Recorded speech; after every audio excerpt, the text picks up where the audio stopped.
Welcome everybody. Council prayer. Almighty God, we pray for your blessing upon this council. Help and prosper its work for the advancement and benefit of its people, so that peace and happiness, unity and justice may be established among us all. Amen.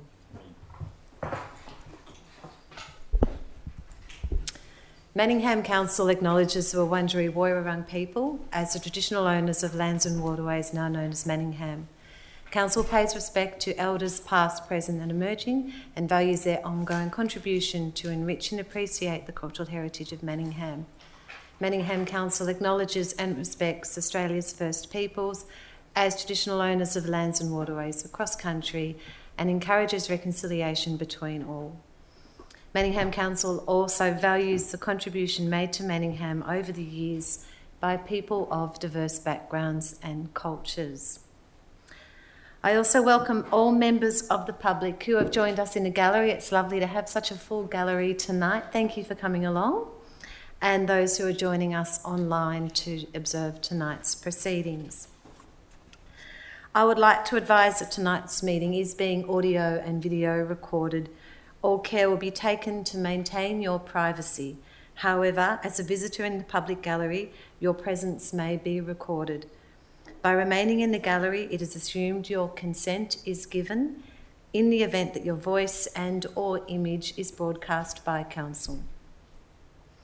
No additional recording of the meeting is permitted without Council's consent. Council meetings are conducted in accordance with our governance rules. I will introduce each item of business listed on the agenda, calling it by number and by reading the title. I will then call for a mover and a seconder of a motion on the item before opening any debate. Only councillors can join the debate on an item. Councillors may adopt the officer's recommendation in the report or propose amendments and supplementary motions. I would like to draw your attention to item 7 on tonight's agenda, public question time. Public question time provides people with an opportunity to ask questions of the Council. Council has allocated 30 minutes for question time, and the process for question time is set out in our governance rules. Questions must be received prior to the start of the meeting to be asked. Where we receive advance notice of a question in accordance with our governance rules, we will provide a verbal response to the question at our meeting. Questions we receive just prior to the meeting may be taken on notice if we don't have the information available to provide a meaningful response. If this happens, we will provide you with a written response within 10 days of the meeting. Our governance rules provide that we will deal with a maximum of 2 questions per person and up to 4 questions on any one issue. These rules will be enforced to ensure a broad range of topics and perspectives can be heard during question time. When it is your turn to ask a question, I will ask you to come forward to the lectern in the gallery. After you ask your question, you will have 2 minutes to make a brief statement. If you have more than 2 questions, please submit these additional questions in writing to Council through the normal channels. To ensure the efficient conduct of our meeting and maximum participation during question time, all questions and answers should be as brief as possible and no discussion will be entered into. Councillors and the gallery are reminded that question time is to be conducted in a respectful manner, having consideration to the diverse views of those present. Any disorderly conduct will be managed in accordance with our governance rules. Item number 2, apologies and requests for leave of absence. There are no apologies. Councillors, are there any requests for leave of absence? None. Thank you, councillors. Item number 3, prior notification of conflict of interest. So no prior notification of conflict of interest have been received. Would anyone like to give a notice of conflict of interest? No. Thank you, councillors. Item number 4, confirmation of minutes. Do I have a mover? Councillor Griffiths. Thank you, Madam Mayor. I move that the minutes of the council meeting held on 25th of March 2025 be confirmed. Thank you, Councillor Griffiths. Do I have a seconder? I second the motion. Thank you, Councillor Main. I will put that to a vote. All those in favour? And that's carried unanimously. Thank you, councillors. Item number 5, presentations. 5.1, Lions Club of Warrandyte Certificate of Appreciation on their 50th anniversary. So, councillors, I am delighted to welcome Don Hughes and Zeus to this meeting tonight to wish the Lion Clubs a very happy golden 50th anniversary. The Lions Op Shop in Warrandyte, to be precise. In March 1975, we saw the opening of the Lions Op Shop in Warrandyte. From humble beginnings, this iconic op shop still trades in an array of fashion apparel, some which I've even had a look at, Don, and other clothing items, household goods, toys and games, along with general bric-a-brac, all while supporting our community. This humble op shop supports many community groups, associations and clubs, while supporting many great charities and causes. Recycling and upcycling community pre-loved items contributes much needed funding to various community organisations, while also helping to save our planet. Centrally located in the heart of the beautiful historic township of Warrandyte, the op shop also provides a place of connectivity for staff and visitors alike. Don, who is our Vice President of the Lions Club Warrandyte, we're delighted to present you with a certificate to commemorate this marvellous achievement. If you'd like to come forward, Don.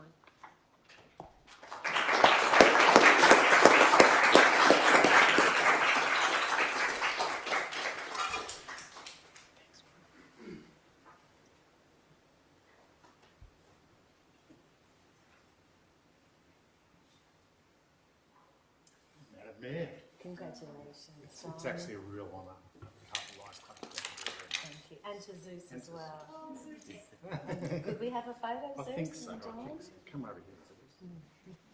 There's no food there, Zeus.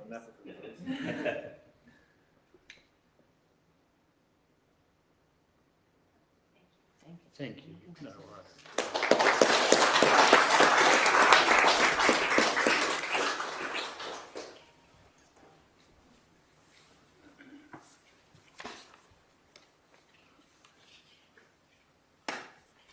And councillors, we have a second presentation, item 5.2. Vivara Athanasiou Ioannou, AM, as the 2025 Greek Herald Woman of the Year. And councillors, I have some notes to read out about her achievements and her wonderful award. Templestowe resident Vivara has been recognised for her contribution towards education and inclusion and was recently named by the Greek Herald as the 2025 Woman of the Year. Vivara migrated to Australia from Greece at the age of 19, not speaking English. Her journey of resilience and perseverance fueled her passion for lifelong learning, leading to a fulfilling career spanning education and lecturing at universities in diversity and inclusion.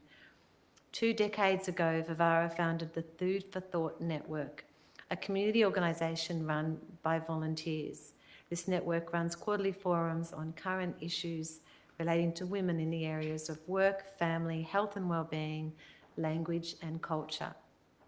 During COVID, Vivara launched the Greek Women and Friends Global Forum, which became the catalyst for organising the inaugural Global Women and Hellenism Conference in Greece in 2024. This event united thought leaders, scholars and professionals from across the world to celebrate and elevate the contributions of Hellenic women. Also a published author, Vivara's book, Her Voice, Greek Women and Their Friends, shares personal and professional stories from Hellenic women. Vivara has contributed extensively to education, co-authoring the Greek Curriculum Project and over 60 children's books for the Education Department of Victoria and South Australia, and designing and teaching university courses relating to diversity and inclusion. Through her work, she has shaped policies, empowered emerging leaders, and built global networks that transcend borders.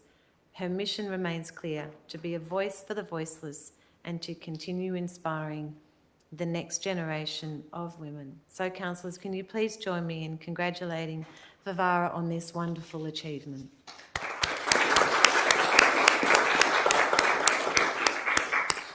And while Vivara's not with us tonight, I will make sure that she gets a letter of congratulations.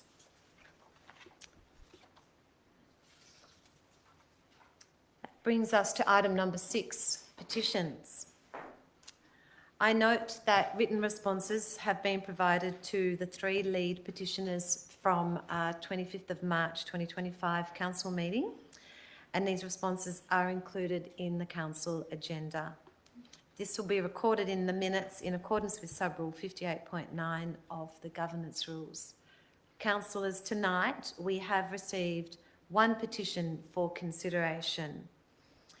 6.1 petition, Warrandyte's Men's Shed. Do I have a mover?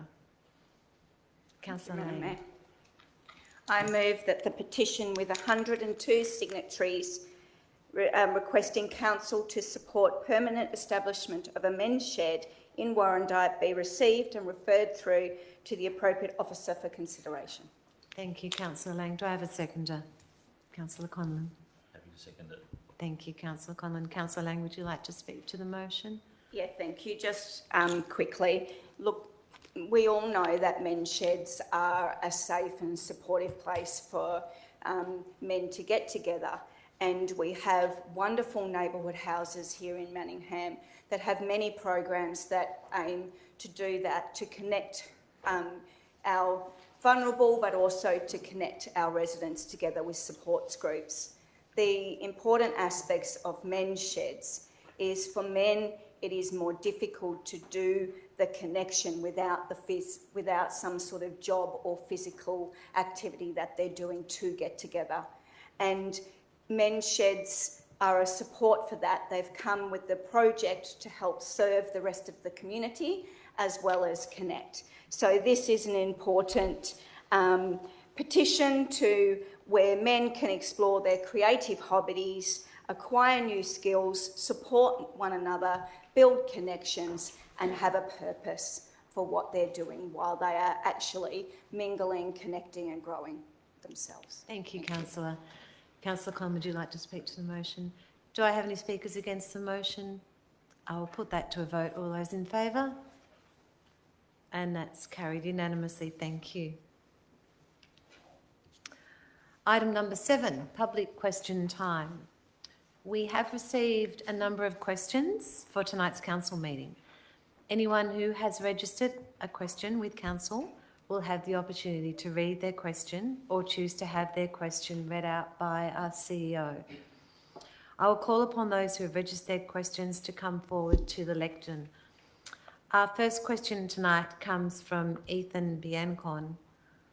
I don't think Ethan is present tonight in the gallery, so I'll invite our CEO, Mr. Andrew Day, to read the question on his behalf. Thank you, Mayor. And just to give some context, this is in relation to a long-standing property matter in the Warrandyte area. And the first question is, what specific steps will councillors take to ensure that this matter is not delayed any further and that a fair outcome is reached for a resident directly impacted by council's own actions? And the second question is, as elected representatives of this community, how will councillors ensure that the treatment of residents, especially in situations where safety, access and property use are compromised by council-led works, is aligned with the values of accountability, fairness and public trust? Thank you, Andrew. I'm going to ask Rochelle Quattrocchi, the Director of City Services, to provide a response.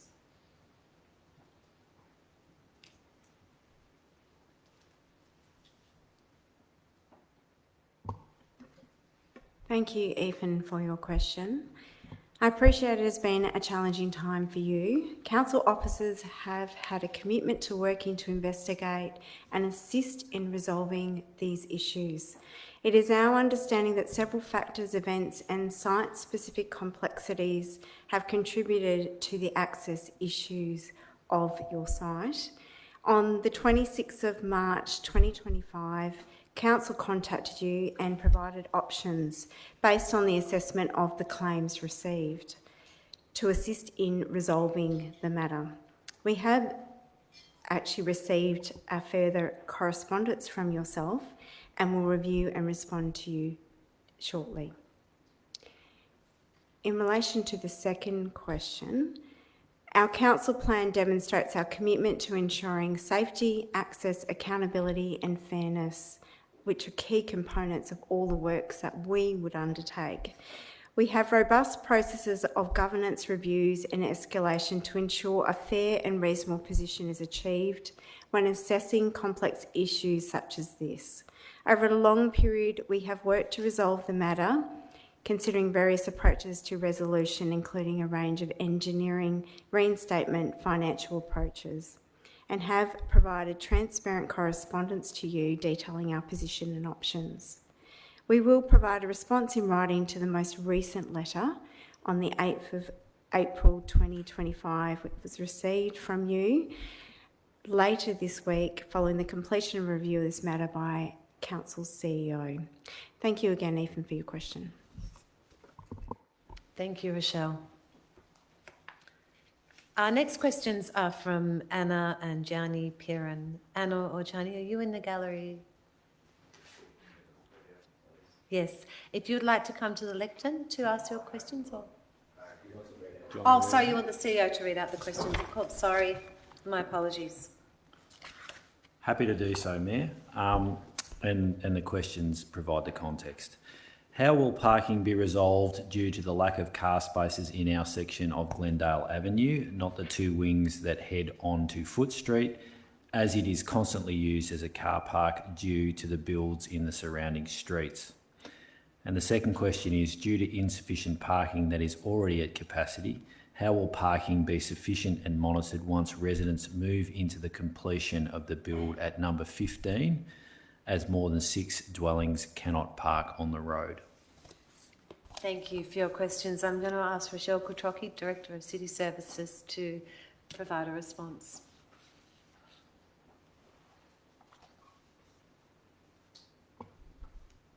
Thank you for your question.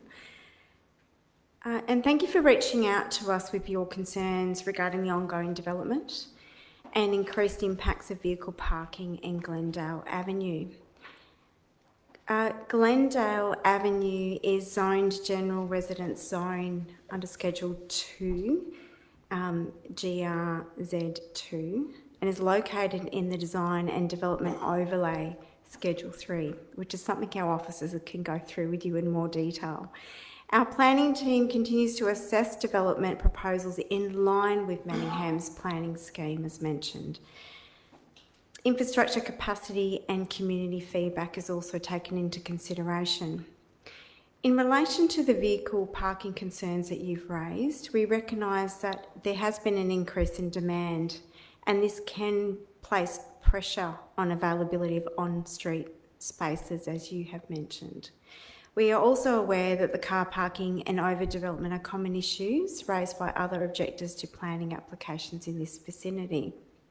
The roadway is a public road and accessible to all road users unless otherwise restricted. As such, our traffic team will undertake a traffic and parking survey. The results of this will allow for us to explore further options with the residents within the area, including yourself, in order to balance the needs of residents and the broader community. One option that you've mentioned that we would maybe look to consider is the introduction of residential parking permit scheme or similar. The permit scheme would require clear signage, enforcement and ongoing administration to ensure that this is fair and it's effective in its implementation. Your concerns have been formally noted and will be considered, and we will make direct contact with you through this process, and we'll keep the community informed through the process as well and of any changes. So thank you for your question. Thank you, Rochelle. Our next question is from Ian Cost. Ian, again, Andrew, you're going to be busy tonight.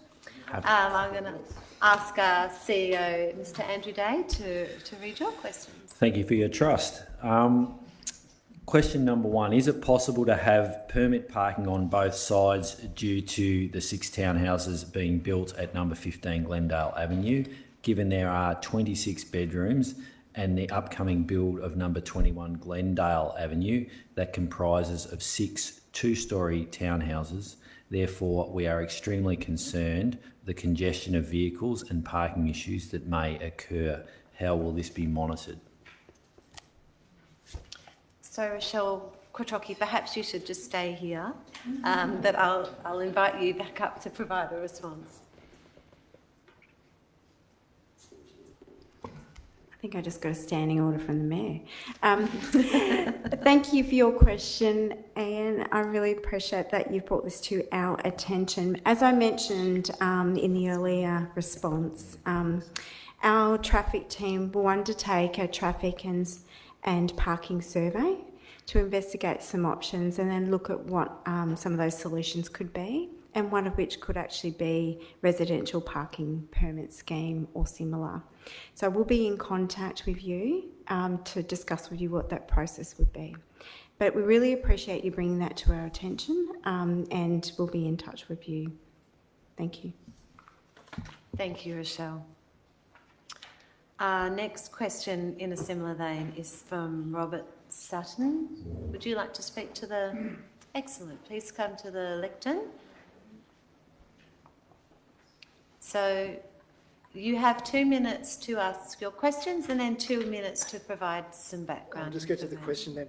Okay, if we actually do have a parking permit system in the street at the moment. It's been enforced now for, I think, nearly 2 years. But my question is, if council are to enforce timed 8 a.m. to 8 p.m. parking in Glendale Avenue, Templestowe, and local residents are required to apply for and display a parking permit, why is it that if an issue occurs and we call council after approximately 5 p.m, that we are forwarded to an external resource call centre and council is not informed of the issue until the next business day?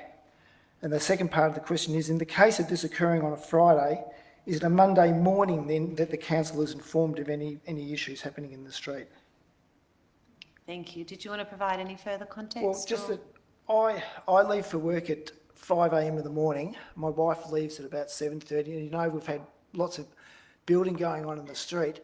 She often takes notice of what cars are there she leaves at about 7, so the cars are already there, the builders are there. I come home between 3:30 and 4, and the builders are usually leaving between 4 and up to 9 p.m.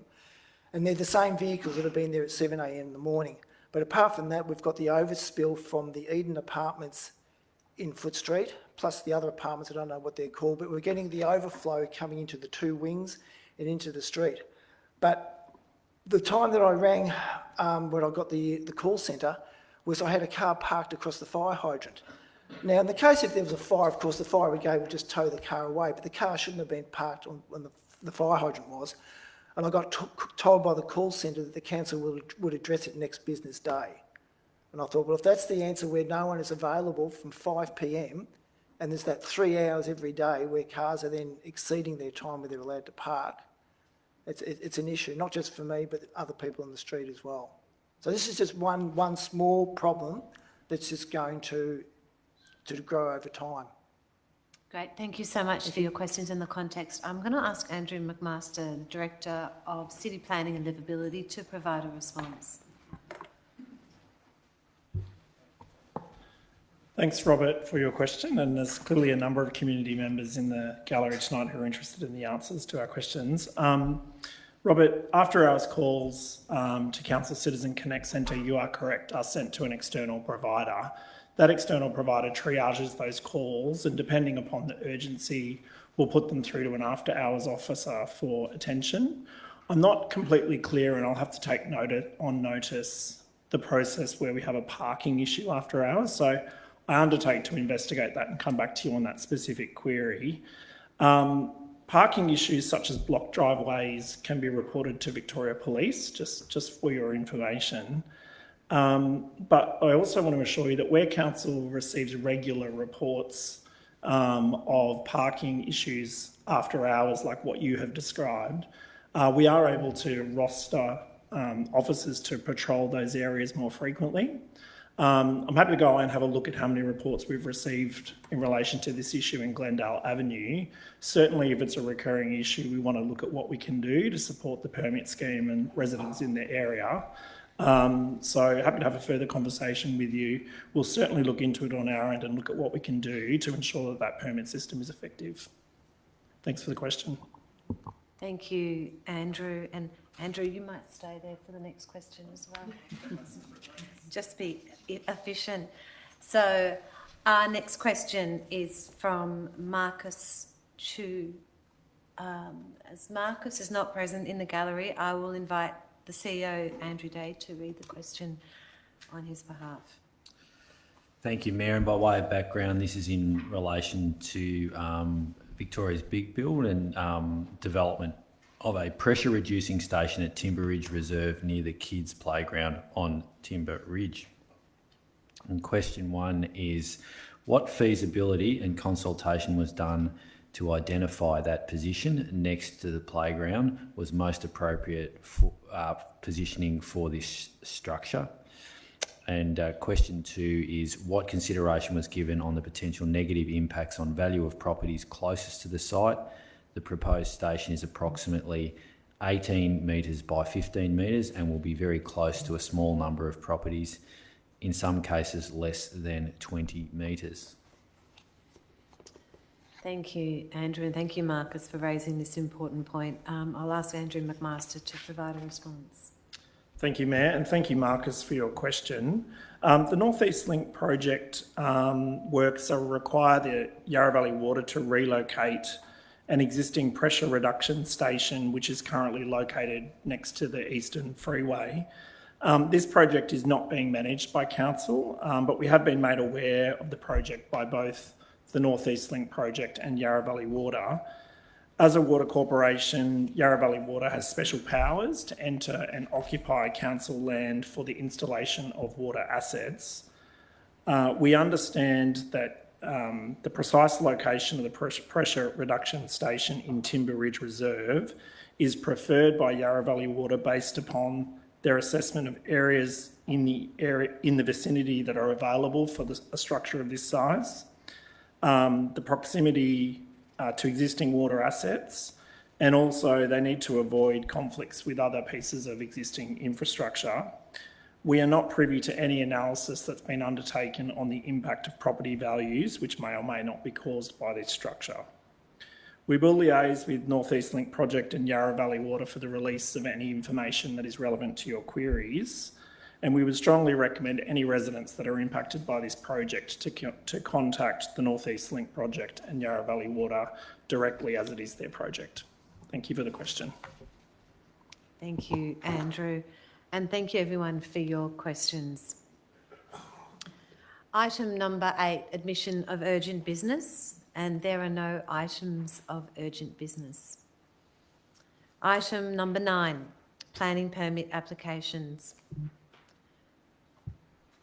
9.1, planning application PLM 23/0496 at 449, 451, 453 to 455, 457, 459 and 461 Doncaster Road, Doncaster, for the construction of 25 dwellings, 19 three-storey dwellings and 6 two-storey dwellings.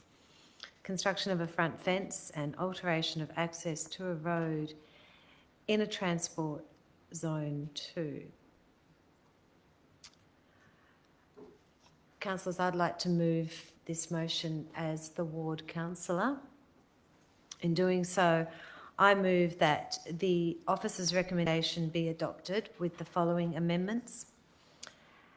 Add a new condition 1A, which reads, the bin storage area along the eastern boundary be relocated to the area between dwellings 15 and 16, and subsequent removal of vegetation along the eastern boundary to the satisfaction of the responsible authority.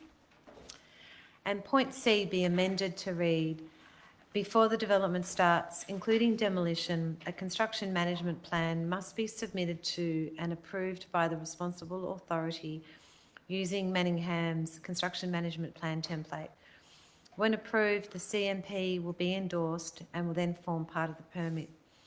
The construction management plan must also consider the cumulative impacts of any nearby construction and roadworks, the location of car parking for construction workers, and measures to minimise disruption to bus services on Doncaster Road to the satisfaction of the responsible authority. Do I have a seconder? I second the motion. Thank you, Councillor Chen. So, councillors, we have had briefings and we've had a submitters meeting on this. So there are 6 homes that are currently in this location, and the application seeks approval for 19 3-storey dwellings and 6 2-storey dwellings. This land is just outside our activity centre zone, but is in one of our more high growth areas. We've had a lot of interactions with the residents and also with the applicant, and the applicant is including a visitor parking, even though they're not required to, on a major public transport zone, and has also made a number of amendments to the design, taking into account the residents' concerns for the application. I did ask councillors for the amendment to the construction management plan, given that the Northeast Link is happening on the doorstep of this property. So the Doncaster Road Bridge and the Doncaster Park and Ride is within 100 metres of this property. And so those residents are already significantly impacted by the construction of that very major project. So I have asked that in the construction of these substantial number of townhouses, notwithstanding the demolition of the 6 existing homes, that there be consideration of truck movements and also of worker parking. So, councillors, I commend this and the amendment to the officer's recommendation. Councillor Chen, would you like to speak to the motion? Yes, thank you. And I just want to add extra context to this application. And basically, the first thing is about the site. The site is located at Doncaster Road within Precinct 2. So this is the residential area surrounding activity centres and main roads. So Precinct 2, we normally expect a substantial level of change, and under several relevant planning policies and the current Manningham planning scheme. But given that the majority of Precinct 2, we expect the change, substantial change, but they are also affected by DD 08. That means the design and development overlay 8. So that's why we have to also consider built form, car parking, landscaping, and our fencing outcomes. Those factors need to be considered. And I know I attended both meetings and I read the assessment, and I know that officers have assessed this application with recommended conditions to ensure that everything is compliant according to the current planning scheme. Of course, every planning application needs to have a CMP. So there is the construction management plan. So just during the construction and also including the demolition. So because of this close proximity to Northeast Link Councillor, keep going. and Doncaster Park and Ride, and so we have to pay extra attention to the CMP to address those issues, to minimize the impact to the bus services and the amenity of the surrounding residents, including the potential increase of workers' parking that affect the local streets. So overall, I'm satisfied with the officer's assessment, and therefore I support the application. Thank you. Thank you, Councillor. Do I have any speakers against the motion? Do I have any other speakers? Oh, you're speaking against the motion. You're speaking to the motion, Councillor. Madam Mayor, I've got a couple of questions here with this. It says in the report that each dwelling has 2 car parks, and yet on the maps I just cannot see any car parks on a section in Zone C on the right-hand side. I think it's Zone C. Councillor, is this a question that you'd like the Director of Planning I'd like the respond Director to actually answer that question, where the car parks are for those particular properties. If it's underground, it's okay. But at that particular site, there is nothing that shows me where the car parks are on those dwellings on the right-hand side of Zone C. Andrew McMaster, are you able to respond to the councillor's question? I've got some larger plans here, if that might help.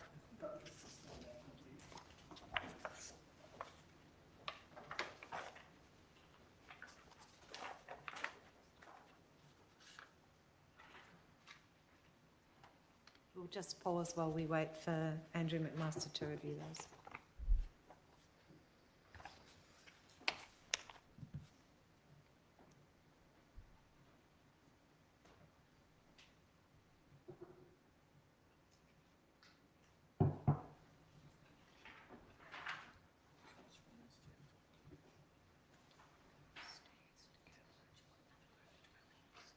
Councillor, can you confirm which zone, A, B or C, you were looking? C on the bottom side, the part of the dwellings that...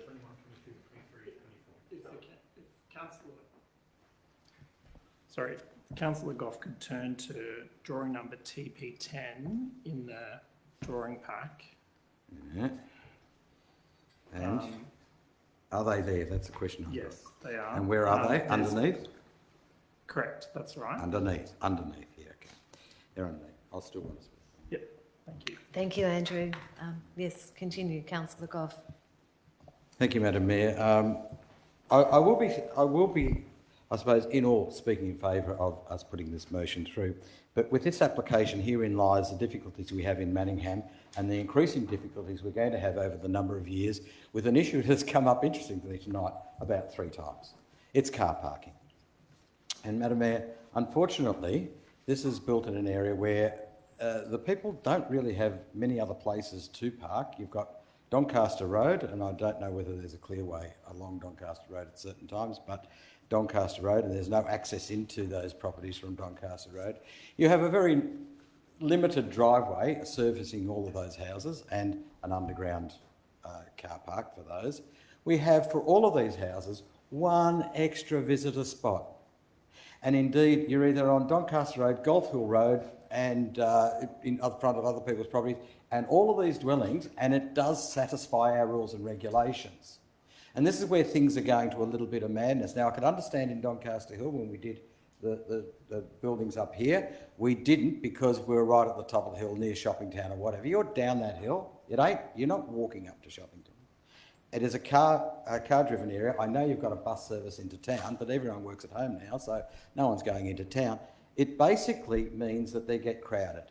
We have gone through many years, and it's not council's fault. It's actually the regulations of the state government and the planning scheme and what they allowed to do.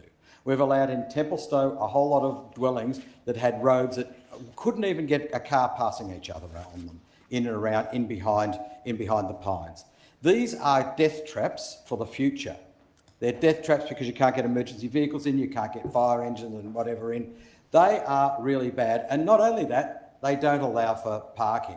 And we've got this extra challenge which is going to come to us in the future. And we really need, as a council and as, I suppose, an eastern region, to look at what's going to happen when every second property in the built-up area has multiple properties on it, 2 or 3 or 4 townhouses. And let's see where people are going to park. Now, I asked 2 meetings ago a question about, and I was sort of raising this topic, people using their garages as storage areas or trading out of, or business, not using them to park their cars, so they park in the street. These are real issues. And I'm asking again that we actually, through the CEO, that we actually do start really taking seriously what we are going to do and how we are going to cope with the changes that this state government is going to bring in and has already brought into these areas to make it even higher density, and how we're going to cope. Because we can't lie to people and tell them that it's not going to end up like Fitzroy or Collingwood or any of those inner suburban areas in 10 years' time here, because you cannot double and triple the amount of dwellings on that infrastructure, street infrastructure, and think it's going to be living the same sort of lifestyle. So we've got a lot of challenges into the future, and even more so into the future in that our decisions here with our officers are going to be diminished greatly by the rulings of the state government to allow anything to actually happen anywhere is basically their policy now, because they haven't built any houses for too many years. So, Madam Mayor, I do support it, but there are very grave issues for our community ahead. Thank you, Councillor, and the CEO's noted that question for a response. Do I have any other speakers to the motion? I will put that to a vote. All those in favour? And that's carried unanimously. Thank you, councillors. Item number 10, City Planning 10.1, Development of Recreational Bike Facilities, Pump Tracks, BMX and Mountain Bike Trails. Do I have a mover? Councillor, I move that the recommendation be adopted. Thank you, Councillor Lang. Do I have a seconder? I second the motion, Madam Mayor. Thank you, Councillor El Taha. Councillor Lang, would you like to speak to the motion? Yes, thank you, Madam Mayor. The draft recreational bike facilities plan is about developing a network of recreational cycling facilities across Manningham. And it's about planning now for what our residents need now, but also for what they need in the future. So it's a plan to develop 8 to 9 sites that over the next 10 to 15 years to be able to meet the current demand and future demand for recreational bike facilities. And I guess we've seen a lot of these just come up out of need and out of demand. So we've seen a rise in the makeshift dirt jumps and recreational bike tracks around, and we saw that during the pandemic in our reserves, but you can also see that in our parks and our bushlands. So there's been a huge community interest and call for these recreational mountain trail and bike facilities. And this isn't a new trend. So this has been for some time. It dates back to when we did our Active for Life recreational strategy. There was the call for these facilities then. So I'm really pleased that council are now looking at this demand and doing what we need to do now, but also what we need to do now for the current demand and the future demand. So this also came through extremely strongly when we did our sports facility development plan and the community consultation there.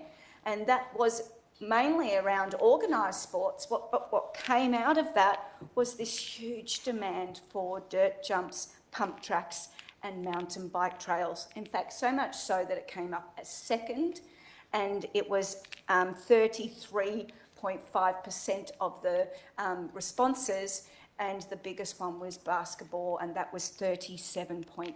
So really high call for these two sports in Manningham. And so this high participation, this high need, this demand, people going out and making their own, shows us that we need to formalise some infrastructure in this area.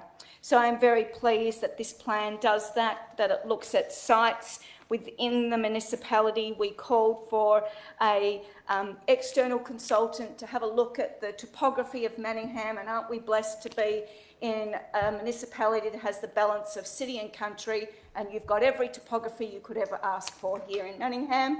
So they've assessed that and looked at sites that are feasible, and they've looked at it in terms of the topography, the vegetation, the existing cycling network, because you don't want to get in a car to go cycle. You want to be able to cycle your bike to continue to cycle. So it's looking at all of those features to be able to come up with some recommendations. Not only is it the physical side, it's also the infrastructure that's around it. So it's surveillance, it's public toilets, it's access to water, etc. And to also have the fact that each site will have its own demand. And I really encourage the community to go in there and have a look at what's been suggested for each site, because it's from the toddlers who are starting to learn how to ride to the most experienced mountain bikers and BMX bike riders to look for their thrills and their skill development. And we all know that the more that develops, the more comfortable people come with cycling infrastructure, and the more likely that is to be used as even a mode of transport, but also is being really called for recreation. So I'm very pleased that this has come to us, and I really encourage fellow councillors to endorse it. There you go, that's my alarm. I got it in time. Turn your phone off. Thank you, Councillor. Councillor El Taha, would you like to speak to the motion? Thank you, and thank you, Councillor Lang, for that very comprehensive explanation of the plan, and also the shining endorsement, which I do echo and second. I also just wanted to touch base with this because I think that there is a real need in the community for more of these sorts of recreational facilities, and it is something that was flagged to me across members of the public as something that's really important for engaging youth in terms of more physical activity and open spaces and things that really actually appeal to them. And I also very much am supportive of this proposal. I think the fact that the facilities cater towards young families through to families with older children, plus also adult and experienced riders, is something that the community will benefit from broadly. I also think it's incredibly important that we are promoting the use of bikes and bike networks and tracks in general to try to normalise and make that more of a habit in our local area. So I just wanted to say that I'm also very supportive of this motion and think that it is something very valuable that Council's working on. Thank you. Thank you, Councillor El Taha. Do I have any speakers against the motion? Do I have any other speakers to the motion? Councillor Laura May. Thank you, Mayor. I'm just so excited about this motion. I think it takes a really proactive approach to active life in Manningham. For too long now, young people have had to improvise with these make-do spaces, and now this new policy creates a really clear framework for the development, maintenance and safe use of these BMX tracks in Manningham. More than anything, this policy is about creating safe, vibrant places for young people to be active, connect with their friends and build their confidence. It's about riders from beginners to experienced to have a place to call their own. And importantly, it's about ensuring these facilities are thoughtfully located, environmentally responsible and thoroughly consulted with the community. So we're really proud to make a really active Manningham, and if supported, I can't wait to see how our local BMX community achieve what they achieve with this new chapter. Thank you. Thank you, Councillor Laura Main. Councillors, I'd like to speak to the motion. While I'm supportive of the development of recreational bike facilities, I would just like to speak to the area in my ward, Katrina Gully Reserve in Doncaster. Just as important as it is to have these recreational bike facilities, I also think it's important to have areas where we can walk our dogs or have our dogs off lead or have just walk ourselves, let the children run around as well. And I do have a concern that Katrina Gully is, but for those of you that don't know, sits between Elgar Road and Tram Road, and it's a very highly densely populated area. We've got a lot of multi-storey developments happening along there, and there's not a lot of green space. So while I'm supportive of this going out to community consultation, I really do urge all of our community to have a look at this and to provide their perspectives on the reserves that are nominated and the use of these reserves. And I very much look forward to hearing the community's feedback on this paper. Do I have any other speakers to the motion? Councillor Chen. Thank you, Mayor. I also noticed that Manningham has very limited space for recreational bike riding facilities currently. And now, especially for provision for a safer cycling environment for children and young people. So I'm pleased to see the priority order of the identified locations is flexible, so that we can consider the timing and other works within the site and some external funding opportunities. And the only issue I probably have, just like Madam Mayor, you have raised some issue before, that is the long time frame for 8 facilities to be delivered. over the next 10 to 15 years. So some are because I noticed that some facilities are designed for juniors and beginners. And it may impact the desire because they will go out for public consultation, and including schools. So it probably will impact the desire to engage from our community. Just to imagine that a 10-year-old child and provide feedback at primary school, and when the cycling facility is finally delivered, the child just turned, 20 or perhaps at uni or already at work, and parent becomes grandparent.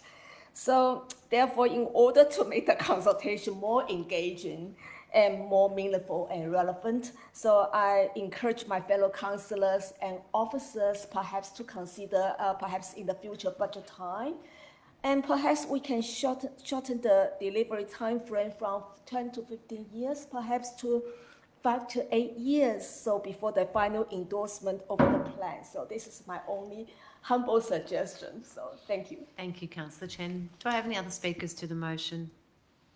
Well, I'll put that to a vote. All those in favour? And that's carried unanimously. Thank you, councillors. Item 10.2, Manningham submission to Infrastructure Victoria's draft 30-year infrastructure strategy. Do I have a mover? Councillor Chen.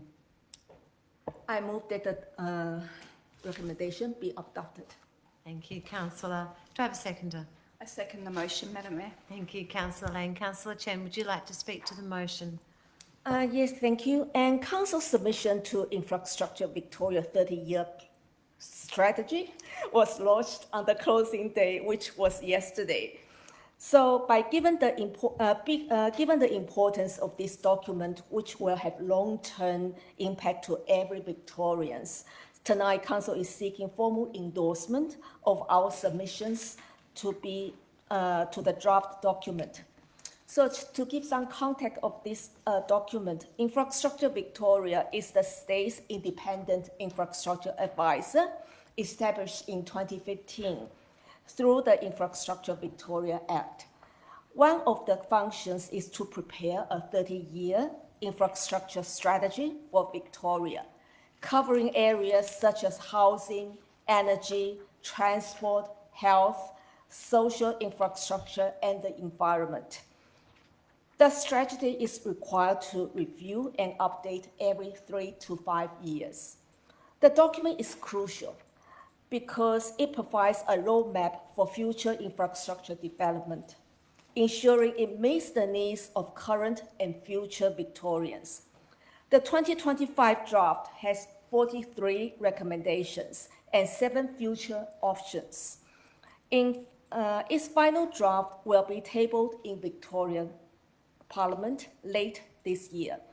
The Victorian government is required to respond within 12 months of it being tabled. Madam Mayor, but does it matter?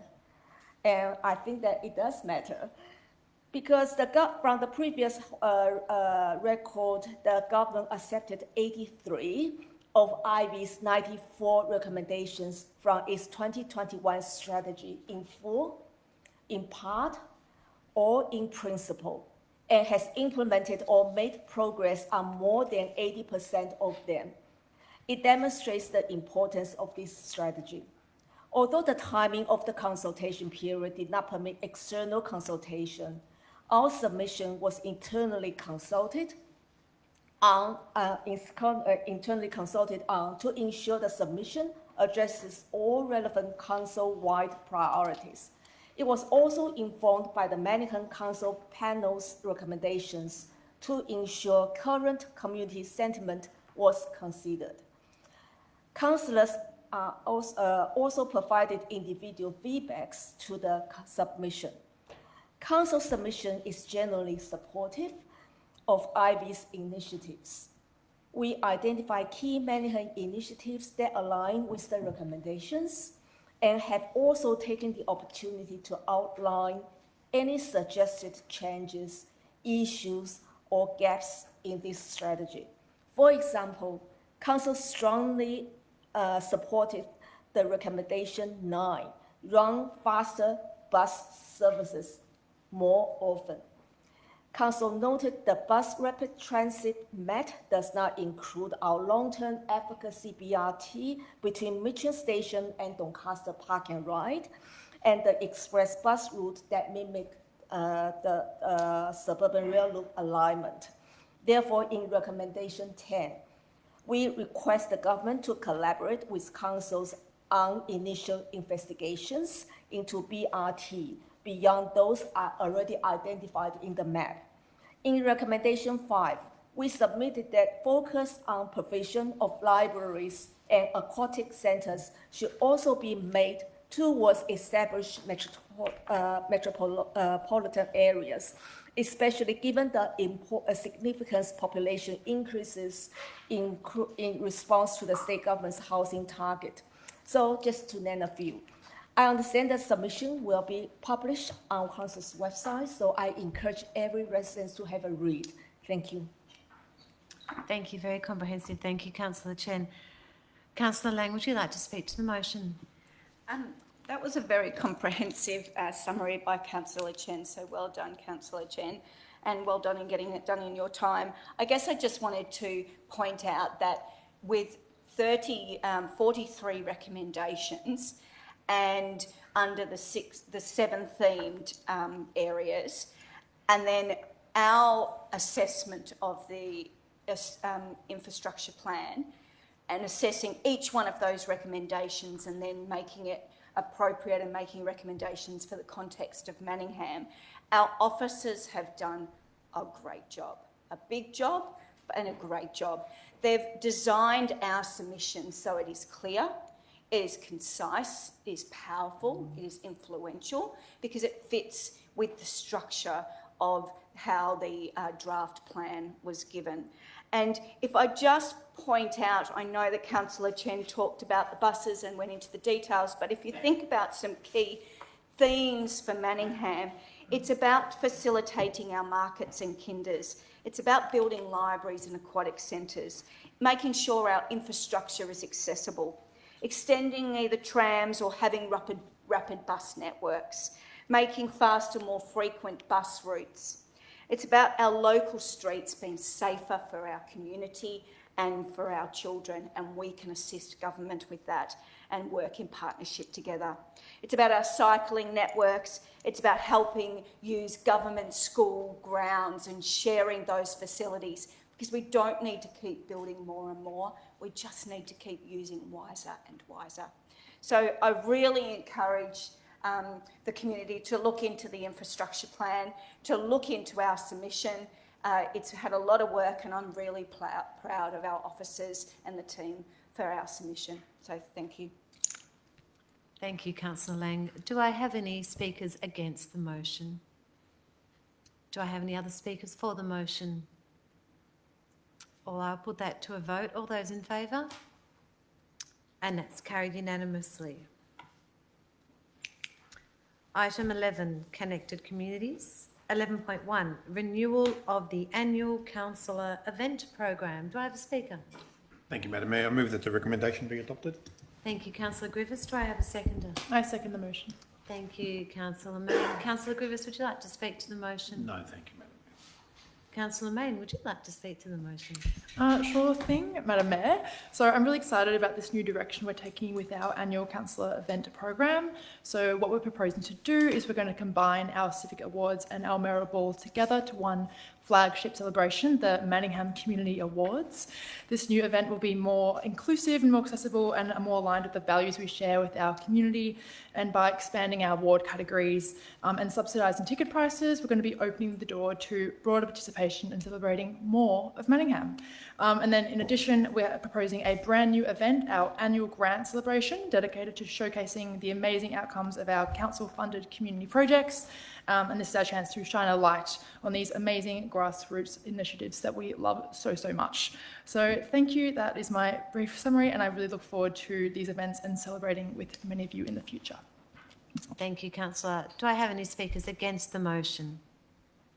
Do I have any other speakers to the motion? Councillor Lang. Thank you, Madam Mayor.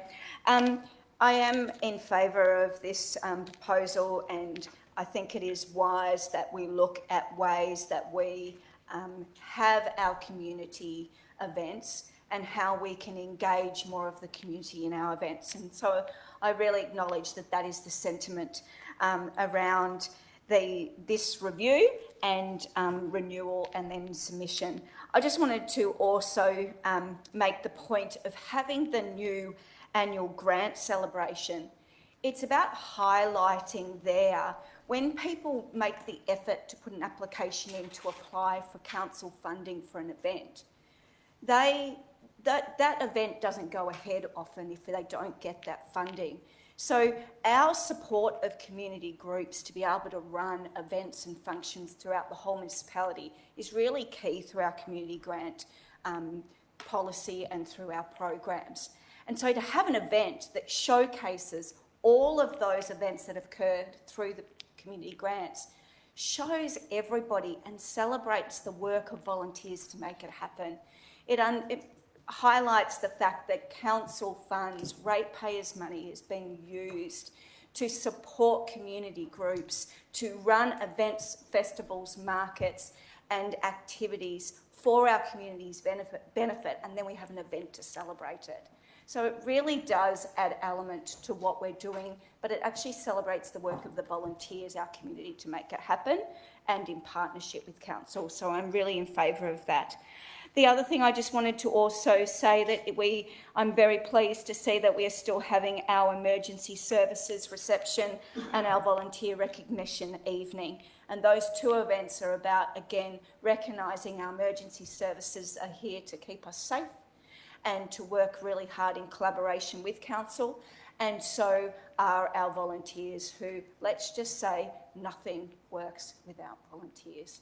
So there is not an aspect of society that doesn't need volunteers, and so we should recognise them. So I'm really pleased to see these events being here in this proposal. Thank you, Councillor Lang.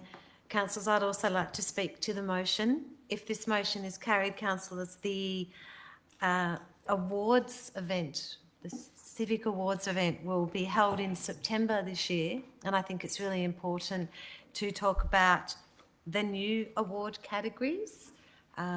So we have the Citizen of the Year Award, which is unchanged, and the Doreen Stoves Excellence in Volunteering Award, unchanged. But we have new award categories: the Manningham Artistic Achievement Award, the Manningham Community Health and Wellbeing Award, the Manningham Inclusive Community Award, Manningham Ageing Well Award, Manningham Active Community Award, a revised Manningham Young Achiever Award, and a revised Manningham Community Excellence Award. So there are so many new opportunities for this awards program to really shine a light on the great work that's being done in the community. And by doing that, we're thanking not just the winners, but we're thanking all of the nominees, and we're shining a light on the great work. And I echo what Councillor Lang has said. There's no way council itself could resource all the work that is done by our volunteers. The community, I don't know, would just grind to a halt if it wasn't for our volunteers. So I really do support this expanded awards program, as well as every other aspect of what's being nominated. Do I have any other speakers to the motion, councillors? Well, I'll put that to a vote. All those in favour? And that's carried unanimously. Item 11.2, Mullumbullen Reserve Covered Bowling Green. Do I have a mover? Councillor Conlon. So I'd like to move that the recommendation be adopted. Thank you, Councillor Conlon. Do I have a seconder? I'd like to second the motion, Madam Mayor. Thank you, Councillor Lang. Councillor Conlon, would you like to speak to the motion? Thank you, Mayor.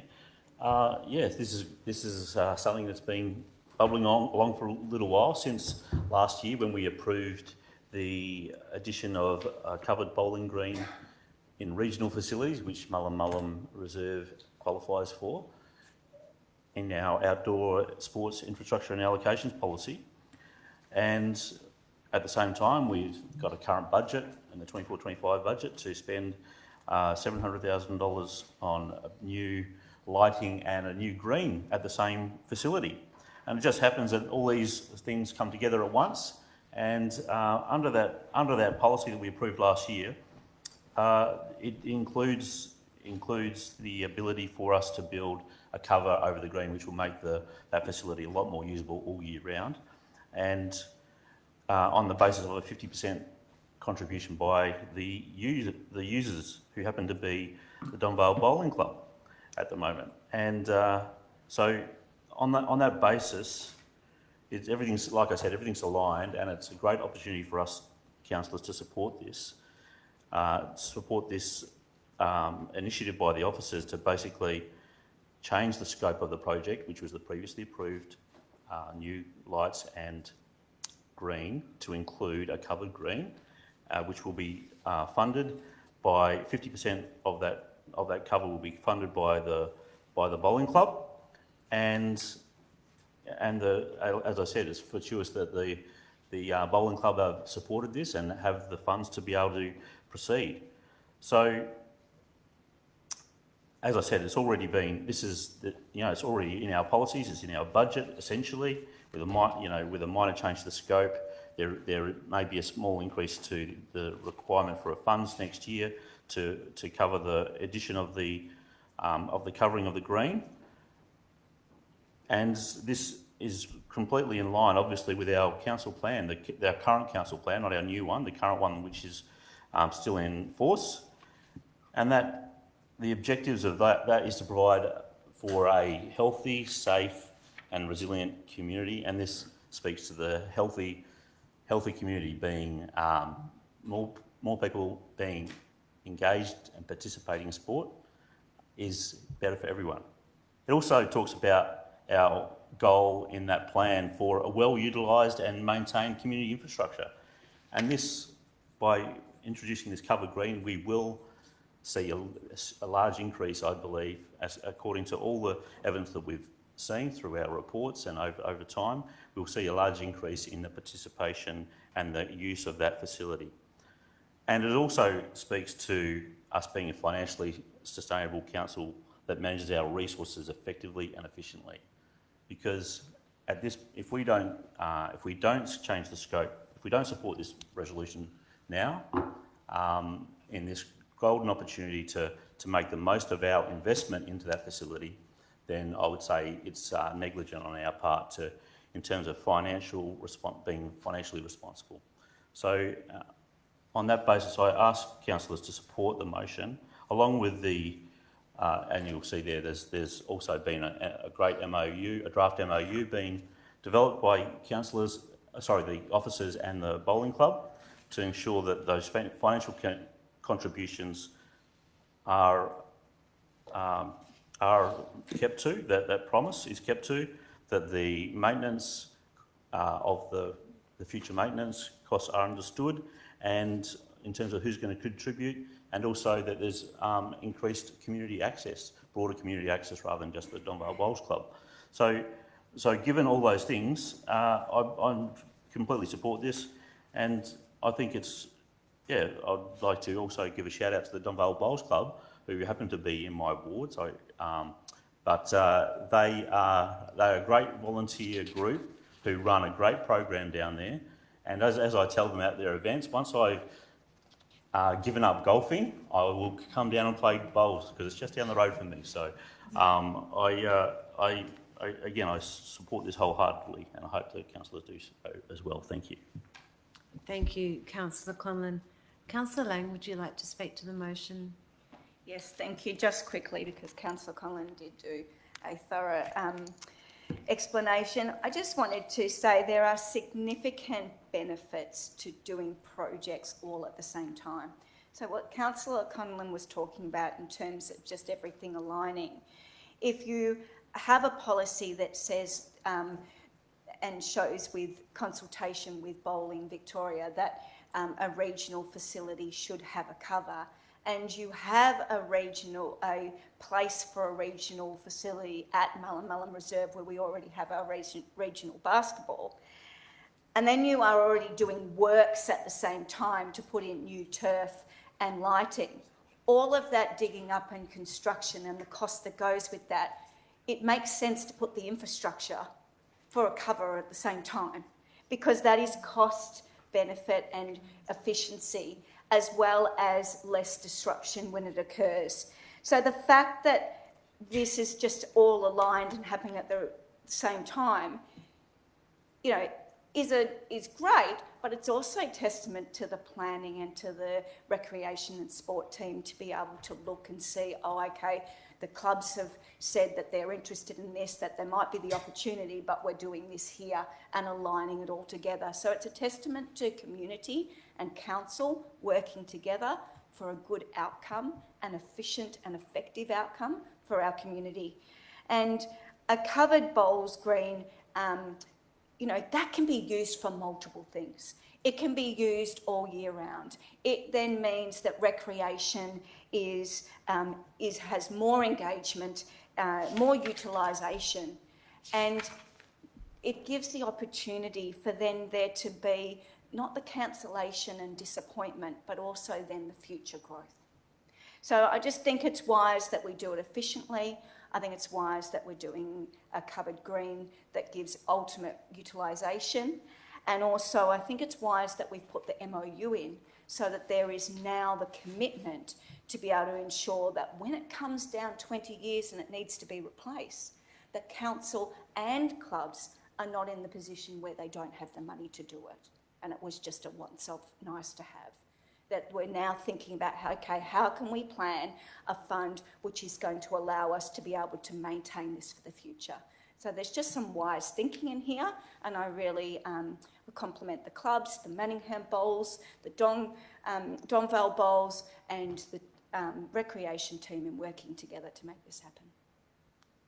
Thank you, Councillor Lang. Do I have any speakers against the motion? Do I have any other speakers to the motion?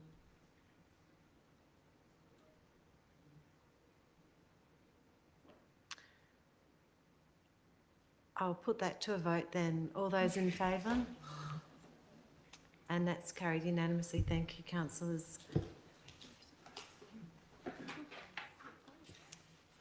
Item number 12, city services. And there are no city service reports this month. Item number 13, experience and capability. And there are, yes, there are. Sorry, I don't have my glasses on. Yeah, okay. There are experience and capability reports. Number 13.1, informal meetings of councillors. Do I have a mover? I move that the recommendation be adopted. Thank you, Councillor May. Do I have a seconder? Thank you, Madam Mayor. I second the motion. Thank you, Councillor Bain. Councillor Mayne, would you like to speak to the motion? No, thank you, Madam Mayor. Councillor Bain, would you like to speak to the motion? No, thank you, Madam Mayor. I'll put that to a vote. All those in favour? And that's carried unanimously. Thank you, councillors. Item number 13.2, documents for sealing. Do I have a mover? So I'd like to move that the recommendation be adopted. Thank you. Thank you, Councillor Conlon. Do I have a seconder? I second the motion. Thank you, Councillor El Taha. I'll put that to a vote. All those in favour? And that's again carried unanimously. Item number 14, Chief Executive Officer, and we have no Chief Executive Officer reports for this month. Item 15, urgent business, and there are no items of urgent business. Item 16, councillor reports and question time. Councillors, would anyone like to provide a report or raise a question? Councillor Laura Mayne. Thank you, Madam Mayor. In a bittersweet farewell, I want to congratulate our wonderful Director of City Services, Rochelle Hutrocky, for being appointed the CEO of Strathbogie Shire. Rochelle's last day with us is tomorrow, and she begins her exciting new role on Monday. I want to take a moment to sincerely thank Rochelle for her outstanding contribution to Manningham over the past 5 years. You've approached every issue with passion, determination, and genuine commitment to finding a thoughtful, effective solution. Your leadership down at the depot has been truly impressive, and the progress you've made in various complex areas such as waste, drainage, and tree management is a credit to your hard work and vision. On a personal note, it's been an absolute pleasure to work with you. I've learnt so much just by listening to your insights and watching how you conduct yourself. Although you're moving on, your legacy will certainly remain. You've mentored so many of our officers and helped them grow from strength to strength. And through their ongoing work, your influence will continue to be felt throughout Manningham. So while we're proud of you for your next chapter in your career, we'll deeply miss your leadership, dedication and presence here in Manningham. So congratulations and thank you so much for everything you've brought to our council and community. Thank you, Councillor.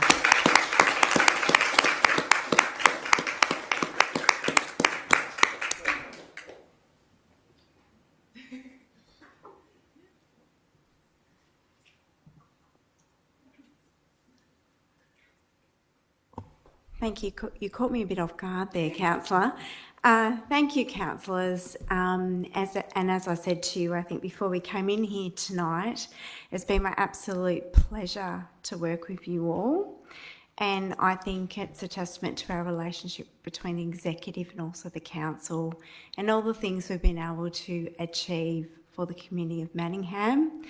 And I will fondly think about Manningham as I go on my way to my next chapter, and I think I'll take a bit of the rural area of Manningham with me to Strathbogie Shire, and I will watch on and celebrate your achievements from afar, but I will not forget any of you, all the community of Manningham. I'd also like to thank key stakeholders I have worked with over time. There's many to mention. I have reached out to some of you personally. I have actually built some really strong professional relationships, and I am a believer that you take people with you and you stay connected with people, and you never know when you may need to, they may need to contact you or vice versa into the future. But I will look fondly on from afar at Manningham and all that you can achieve in your 4-year term, and thank you for the opportunity to work amongst you all.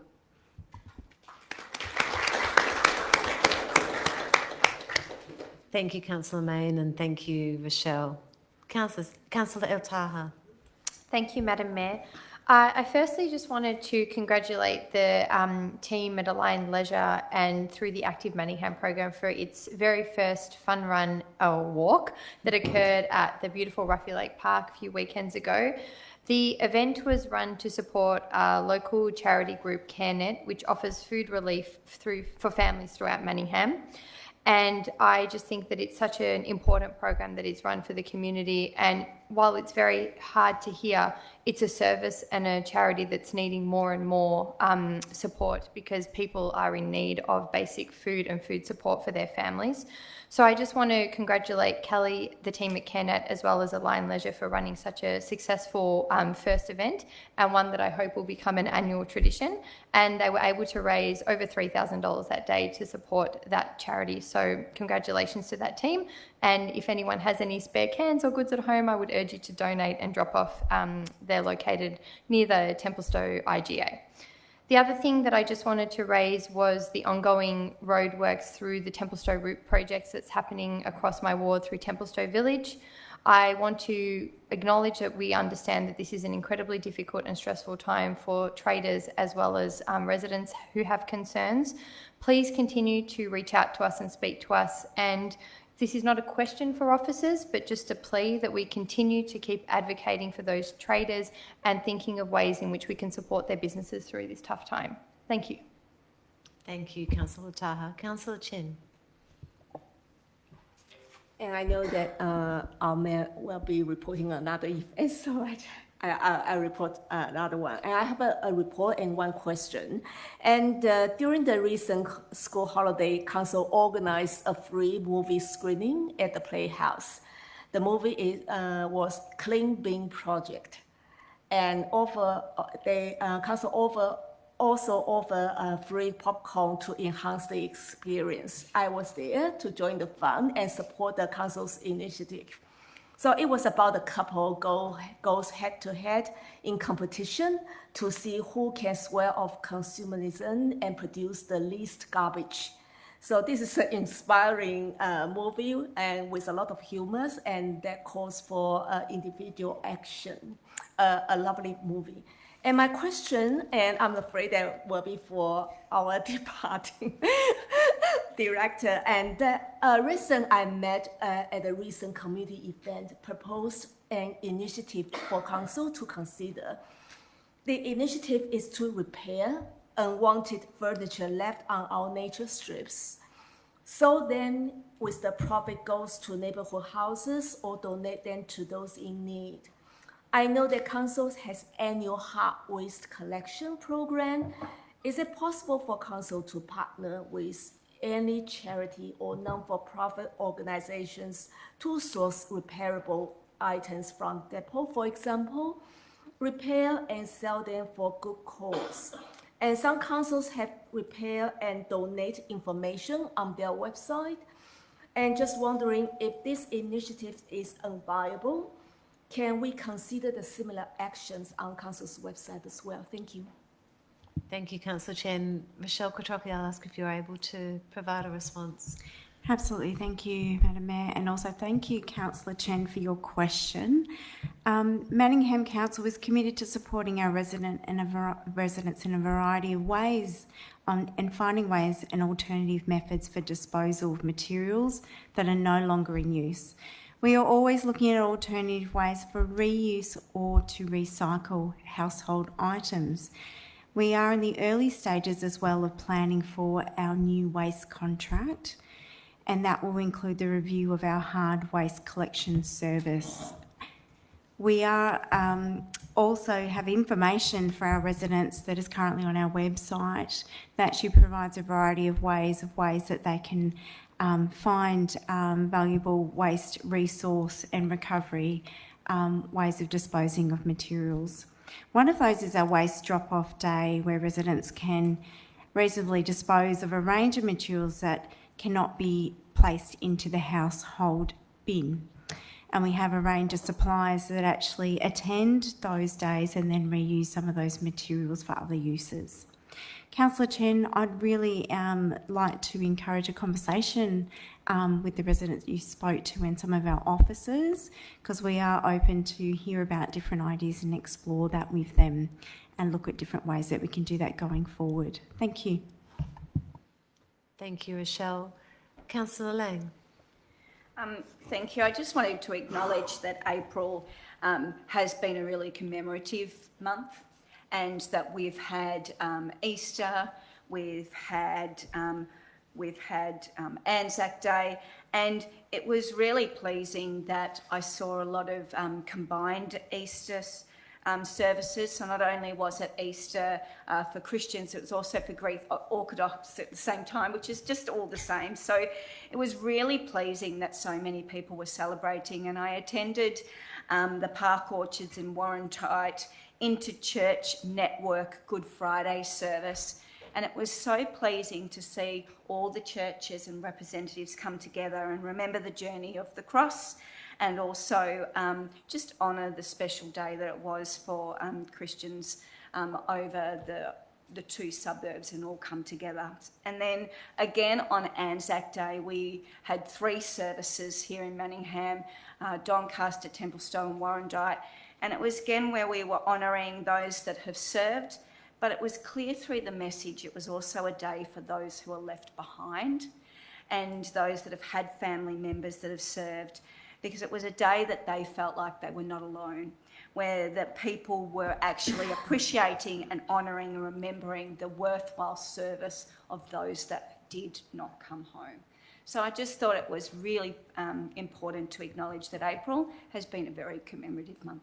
Thank you. Thank you, Councillor Lang. Other councillors? Councillor Goff.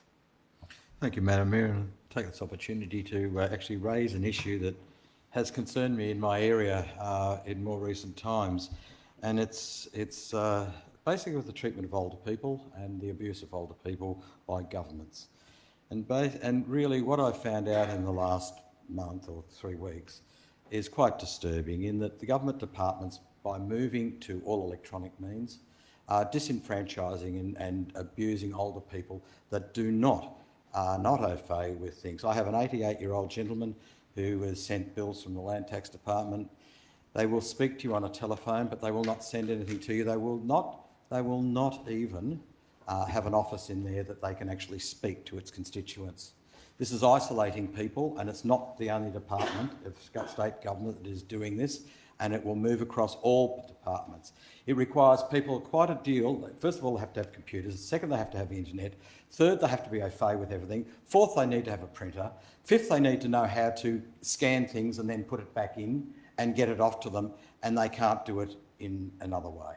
This is outrageous. Oh, yes, they said, you can download a pro forma and then you can post it in. But again, to get that pro forma, you've got to go through a whole lot of things to actually do that.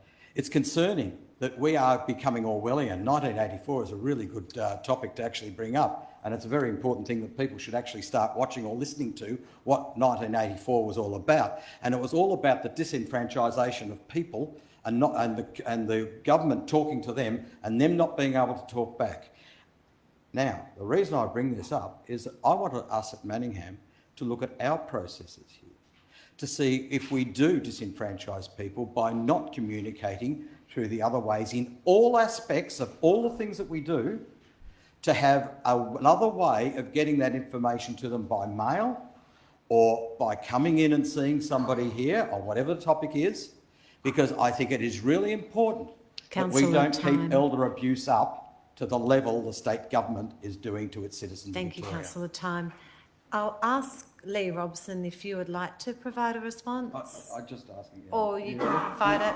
Well, yeah, we can provide a response, but I'm really asking for an audit, I suppose, of what we're doing here, and to ensure that any Manningham citizen... Councillor, you've had your time. Thank you. Lee? Thank you, Councillor Goff, for your question, and it's something that we are aware of. And whilst I won't respond fully to the points that you've raised tonight, because it would be beyond the scope of what we're able to do this evening, I will point out that Council has a healthy ageing unit, and we have several officers within that unit whose role is to assist residents however they wish to be assisted to navigate either the aged care system, which is done through a web portal called My Aged Care, and we do know that it's not always easy to navigate, so I do echo Councillor Goff's concerns about that, and other government interactions. So residents are able to ring our dedicated line and speak to an officer. It's manned from 9 in the morning till 5 at night, 5 days a week. They're able to come into the office and speak to someone, and we're also running pop-ups we're moving around different shopping centres to engage older adults with their questions. I'd also point out that the libraries have been offering a similar service on some of these things for many years. Many residents go to their local library because they know it's a good place to seek information. There are photocopiers and there are computers there. It's been part of what libraries do for many years. They have noticed that the demand is escalating. So the work we're doing with Healthy Ageing is complementary, and we're working in partnership with libraries and even in neighbourhood houses to provide that information. Because it's a fairly new service for this council, we've got some more work to do to publicise that more widely and to let people know that they can come in here, and we will take the time to sit down with someone, take as long as it takes, to help them navigate through some of these quite complex and challenging situations as they relate to interactions online. So thank you for that question. I will remind the Healthy Ageing team that this is important work that we're doing, and we will certainly seek to promote that more fully in the future. Thank you, Lee, and thank you, Councillor Goff, for raising the important issue. Do I have any other comments or questions from councillors? Councillor Conlon. Yeah, just to reiterate what Councillor Lang mentioned about Anzac Day, another group of fantastic volunteers, not just one group in Manningham, but 3, running those Anzac Day services from the RSL. So it was quite moving. It was great. My son came along voluntarily.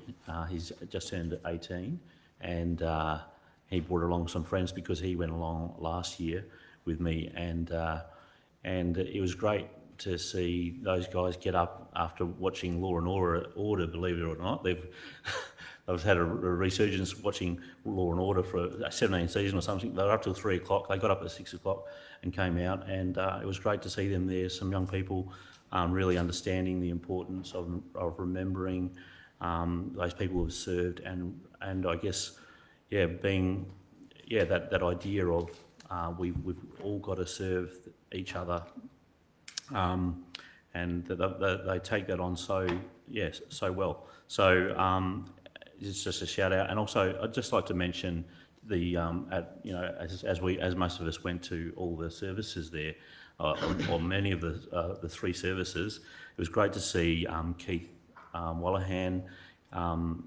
He gave some really stirring speeches at those services, and they really brought it home, I think, regarding the importance of the people who are left behind and how they view Anzac Day as an important day.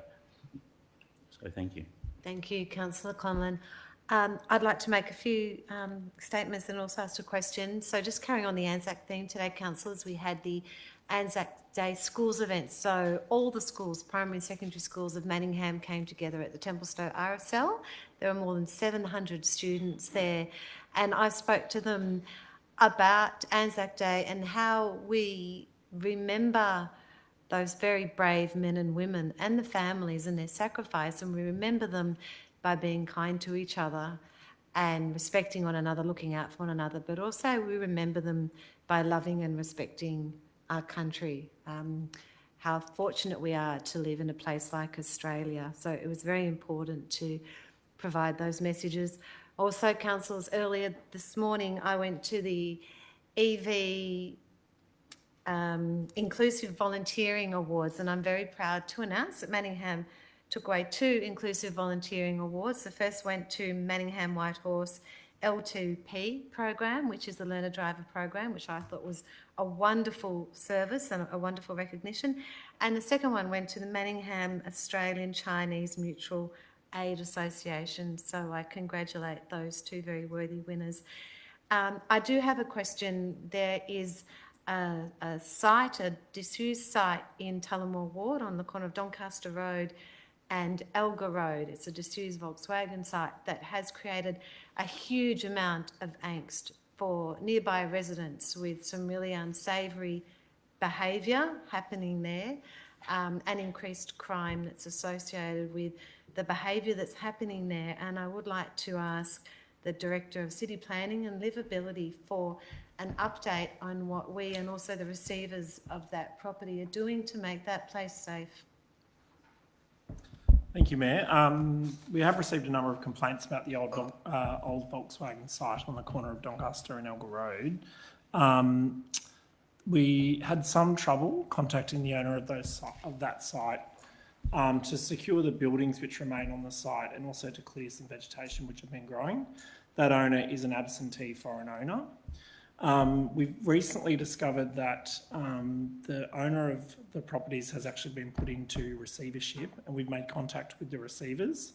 We've had some positive discussions about the ongoing management of the site. They obviously have an interest in ensuring that the site is safe and secure and presentable as well. We haven't seen any progress to date, but council has been out to site to remove some vegetation and make the site look more presentable from a community perspective. We've also been in regular contact with VicPol on the issues of and the reports of antisocial behaviour on that site. The inspector at the Doncaster Police Station is aware of those issues and has made himself available as a contact for any affected residents, so we're able to pass those details on to any impacted residents. But as of yet, we haven't had further action on site by the receivers, but the conversations have been positive, and we're confident that we'll be able to see some better security at the site. They have indicated an interest in demolishing those buildings, so we'll continue to press them on that issue. Thank you, Andrew. That would be a very good outcome. Thank you. Any other reports or questions, councillors? All right, I will move on to item number 17, confidential reports. And there are no confidential reports this month. So I declare the meeting closed. Thank you, everyone.